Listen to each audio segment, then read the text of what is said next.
नमस्कार दोस्तों, चलिए आज 13 अप्रैल सुबह देश की ताजा बड़ी खबरें आपके लिए लेकर हाजिर हैं। चलिए दोस्तों, सबसे पहले डालते हैं इसके पर कर्नाटक चुनाव से पहले बीजेपी में मची भगदड़। टिकट नहीं मिलने पर बीजेपी के पूर्व डिप्टी सीएम लक्ष्मण सावदी ने बीजेपी से दिया इस्तीफा, कांग्रेस में होंगे शामिल। नीतीश कुमार तेजस्वी यादव ने राहुल गांधी के साथ की मीटिंग। 2024 के लोकसभा चुनाव में सभी पार्टियों के साथ गठबंधन करके चुनाव लड़ने का ऐलान, मोदी सरकार को जोरदार झटका। कर्नाटक में हिजाब विवाद में मुस्लिम छात्राओं को आतंकी कहने वाले बीजेपी नेता यशपाल को बीजेपी ने दिया टिकट, मुसलमानों में भारी गुस्सा। लव जिहाद को लेकर छत्तीसगढ़ के सीएम भूपेश बघेल का भाजपा पर बड़ा हमला, कहा बीजेपी नेताओं की बेटियां मुसलमानों से शादी करें तो लव, दूसरे करें तो जिहाद। यहूदी देश इस्राएल को लगा बड़ा झटका, अल-अक्सा मस्जिद में गैर मुस्लिम नहीं कर सकेंगे एंट्री, मुस्लिम देशों ने लगाया प्रतिबंध, इस्राएल को जोरदार झटका। निकाय चुनाव को लेकर अखिलेश यादव का बड़ा दावा, कहा समाजवादी पार्टी निकाय चुनाव में 700 से अधिक सीटों पर जीत करेगी दर्ज, बीजेपी का होगा सफाया।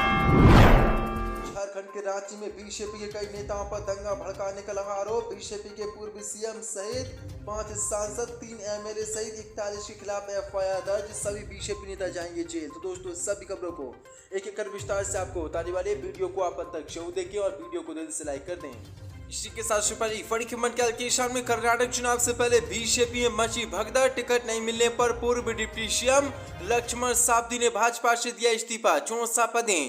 कर्नाटक में विधानसभा चुनाव से पहले ही राज्य बीजेपी में भगदड़ मच गई है।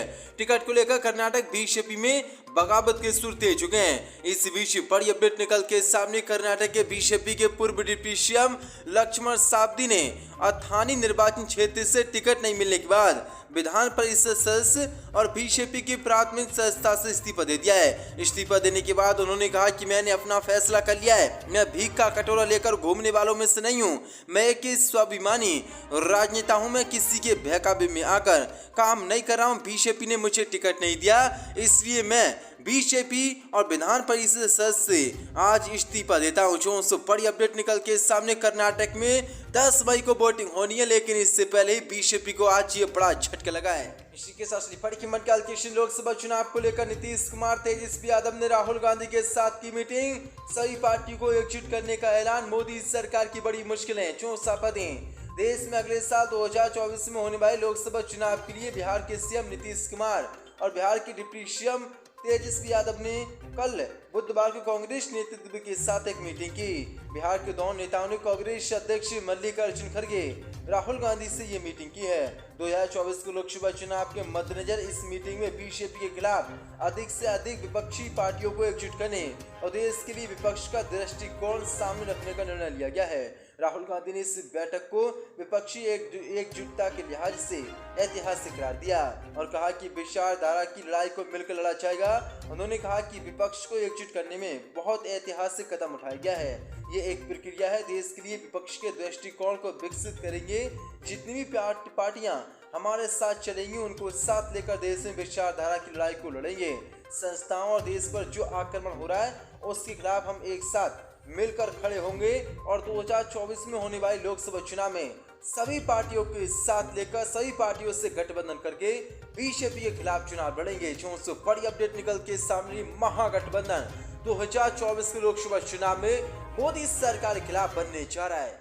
इसी के साथ बड़ी खबर के लव जिहाद को लेकर छत्तीसगढ़ के सीएम भूपेश बघेल का भाजपाइयों पर जोरदार हमला, कहा बीजेपी नेताओं की बेटियां मुसलमानों से शादी करें तो लव और दूसरे करें तो जिहाद, जो पदें।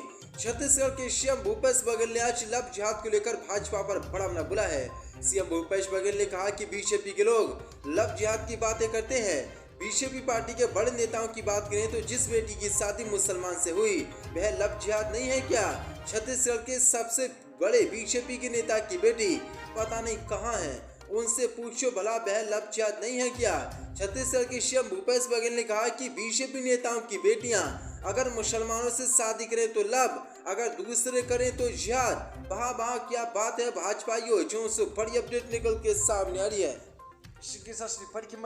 मुसलमानों को लेकर भाजपा की नफरत आई सामने। हिजाब विवाद में मुस्लिम छात्राओं को आतंकी कहने वाले नेता यशपाल सुवर्णा को भाजपा ने दिया टिकट। चौसा पदे पिछले साल कर्नाटक के स्कूल और कॉलेजों में मुस्लिम छात्राओं के हिजाब पहनकर आने पर बैन लगा दिया गया था, जिसको लेकर काफी ज्यादा विवाद हुआ था। इस दौरान कर्नाटक बीजेपी के एक नेता ने भी हिजाब पहनने की मांग करने वाली मुस्लिम छात्राओं को आतंकी बोला था।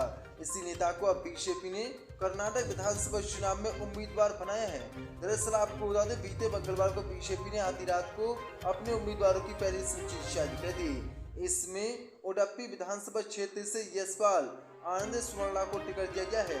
यशपाल पहली बार चुनावी मैदान में है।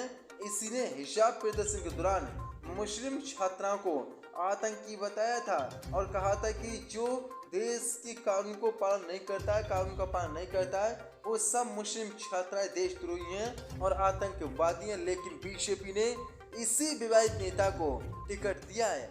इसी के साथ पढ़ के मन के यूपी निकाय चुनाव को लेकर अखिलेश यादव का बड़ा दावा। कहा समाजवादी पार्टी निकाय चुनाव में 700 से अधिक सीटों पर जीत करेगी दर्ज, बीजेपी का होगा सफाया। चौसा पदे यूपी निकाय चुनाव को लेकर अखिलेश यादव ने आज बड़ा दावा किया है। अखिलेश यादव ने कहा कि निकाय चुनाव को लेकर समाजवादी पार्टी की तैयारियां पूरी हैं। हम पूरी मेहनत से निकाय चुनाव मैदान में उतरेंगे और 700 से 760 सीटों पर जीत दर्ज करेंगे। अखिलेश यादव ने कहा कि पार्टी पदाधिकारियों और कार्यकर्ताओं को सभी सीटों पर भरपूर तरीके से मेहनत करने के निर्देश दिए गए हैं। कार्यकर्ताओं को जनता के बीच निकाय से जुड़े मूलभूत सुविधाओं को लेकर जाएंगे और अपने उम्मीदवारों को जीत दिलाने का काम करेंगे।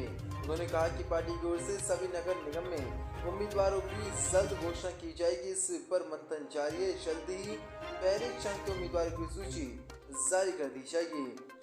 निकाय चुनाव में पार्टी के सिब्बल और मैदान में उतरने के लिए कार्यकर्ताओं की ओर मची हुई है। इसको लेकर बुधवार को सब मुख्यालय लखनऊ में पार्टी अध्यक्ष से मिलने के लिए प्रदेश भर से पदाधिकारी और कार्यकर्ताओं को तांता लग गया है। अखिलेश यादव से मुलाकात करने वाले तमाम विधायक और पूर्व मंत्री भी शामिल है। बड़ी अपडेट निकल के सामने आ रही है। इसी के साथ पढ़ के मन के मुस्लिम देशों ने उठाया बड़ा कदम। अब अल-अक्सा मस्जिद में नहीं घुस सकेगा कोई गैर मुस्लिम। चौसा पदे रमजान की समाप्ति से पहले इजराइल में स्थित अल-अक्सा मस्जिद परिसर में गैर मुस्लिमों को गैर कानूनी घोषित कर दिया गया है। असद के छठे दिन मंगलवार सुबह लगभग 800 निवासियों को परिसर में प्रार्थना करने की अनुमति दी गई, जो लंबे समय से चले आ रहे समझौते का उल्लंघन है, जो मुस्लिम पवित्र महीने के अंतिम 10 दिनों के दौरान इस तरह की गतिविधियों को प्रतिबंधित करता है। इससे आक्रोश कर गया और इजरायली सुरक्षा बलों को कार्रवाई के लिए मजबूर होना पड़ा। लेकिन अब बड़ी अपडेट निकल के सामने आ रही है। इजराइल का कट्टरपंथी बसने वाला आंदोलन जो अधिक शक्तिशाली हो रहा है, अल-अक्सा मस्जिद नीति का पालन करेगा या नहीं। उनके नेताओं में से एक कुख्यात धार्मिक कट्टर और धुर दक्षिणपंथी पुलिस मंत्री इतमार बेन गैर आतंकवादी का समर्थन करने और नस्लवाद को उकसाने का आपराधिक रोल करने वाले प्रतिबंधी नेता है। लेकिन अब बड़ी अपडेट निकल के सामने यरूशलेम और फिलिस्तीन के पूर्व ग्रैंड मुफ्ती और अल-अक्सा में वर्तमान उप निदेशक शेख इकरीमा सईद साबरी ने अरब न्यूज से कहा कि इजराइल ये साबित करना चाहता है कि वे ही है जो तय करते हैं कि अल-अक्सा मस्जिद में क्या हो सकता है और क्या नहीं। हम इसे एक चरम उल्लंघन और उकसाने के रूप में देखते हैं। वेस्ट बैंक के प्रति इजराइली आक्रामकता का मंगलवार को जारी रही। नाबलसपुर में डेर अल हटाब गांव में एलन मेरोन बस्ती के करीब 7 घात लगा किए गए हमले के दौरान सेना ने 2 फिलिस्तीनियों पर घात लगाकर हमला किया और एक तिहाई को घायल कर दिया। फिलिस्तीनी सूत्रों द्वारा मारे गए 2 मृतक सऊदी अल तिती और मोहम्मद अबू दीरा पूर्व कैदी थे और राष्ट्रपति महमूद अब्बास फतह पार्टी के शेख अल-अक्सा मटेरियल्स ब्रिगेड के सदस्य थे। लेकिन बड़ी अपडेट निकल के सामने आई। अल-अक्सा मस्जिद पर जब से हमला हुआ है, इसके बाद अब मुस्लिम देशों ने बड़ा कदम उठाया है और अब अल-अक्सा मस्जिद में कोई भी हिंदू हो या कोई भी धर्म का हो, वो अल-अक्सा मस्जिद में नहीं घुस सकता। सिर्फ मुसलमान ही अल-अक्सा मस्जिद में घुस सकते हैं। प्रतिबंध पूरी तरीके से गैर मुस्लिमों के अल-अक्सा मस्जिद में घुसने पर लगा दिया गया है। इसके साथ पढ़ के मन के रांची में बीजेपी कई नेताओं पर दंगा भड़काने का लगा आरोप। पूर्व सीएम 5 सांसद 3 एमएलए सहित 41 के खिलाफ एफआईआर। 64 पदे झारखंड में सचिवालय घेरने का प्रयास और उपद्रव पत्थरबाजी बवाल करने के मामले में मंगलवार की देर रात रांची के दुर्गा थाने में कार्यपालक दंडाधिकारी उपेंद्र कुमार के बयान पर मामला दर्ज किया गया है। दरअसल इस मामले में बीजेपी के 5 सांसद, 3 विधायक, पूर्व मुख्यमंत्री सहित 41 नामजद व अन्य अज्ञात हजारों कार्यकर्ताओं को आरोपी बनाया गया है। इन सभी के उपद्रव और करने, दंगा भड़काने, सरकार के निर्देशों का उल्लंघन करके सरकारी कार्य में बाधा, अपराध के लिए उकसाने व दूसरे व्यक्ति को नुकसान पहुंचाने से संबंधित धाराओं में मुकदमा दर्ज हुआ है। दरअसल कार्यपालक दंडाधिकारी ने अपनी शिकायत में बताया कि 11 अप्रैल को बीजेपी का सचिवालय घेराव कार्यक्रम घोषित था।